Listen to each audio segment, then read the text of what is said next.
హైదరాబాద్లోని చార్మినార్ వద్ద రాజీవ్ గాంధీ సద్భావన యాత్ర సంస్మరణ సభలో సీఎం రేవంత్ రెడ్డి పాల్గొన్నారు. ఈ కార్యక్రమంలో మంత్రులు పొంగులేటి శ్రీనివాసరెడ్డి, ఉత్తమ్ కుమార్ రెడ్డి పాల్గొన్నారు. అలాగే మహేష్ కుమార్, మల్లు రవి, హనుమంతరావు పాల్గొన్నారు. రాజీవ్ గాంధీ చిత్రపటం వద్ద సీఎం, మంత్రులు నివాళులర్పించారు.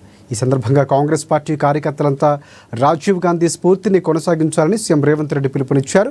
గాంధీ కుటుంబం దేశంలో శాంతి, సామరస్యతను కాపాడుతుందని చెప్పుకొచ్చారు. సల్మాన్ ఖుర్షీద్కు రాజీవ్ సద్భావన అవార్డు అవ్వటం సంతోషంగా ఉందన్నారు. అక్టోబర్ 19 ప్రతి సంవత్సరం గత 35 సంవత్సరాల నుంచి నిర్వహిస్తూ ఈ దేశంలో శాంతి సామరస్యాన్ని కాపాడిన గాంధీ ఐడియాలజీని కొనసాగిస్తున్న వాళ్లకు ఈ అవార్డును ఇచ్చి రాజీవ్ గాంధీ యొక్క సద్భావన స్ఫూర్తిని కొనసాగించడానికి వారు శాయశక్తుల ప్రయత్నం చేస్తున్నారు. ఇంతకుముందు పెద్దలు ఉత్తమ్ కుమార్ రెడ్డి గారు చెప్పినట్టు గత పాలకులు అనుమతి ఇచ్చినా ఇవ్వకపోయినా, అనుమతి ఇవ్వనప్పుడు పాలకుల మీద కొట్లాడి ఈ కార్యక్రమాన్ని వాళ్ళు నిర్వహిస్తూ వస్తున్నారు.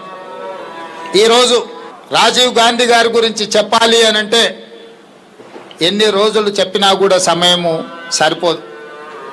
ఈ దేశంలో గాంధీ అనే పదము భారతదేశానికి పర్యాయ పదం.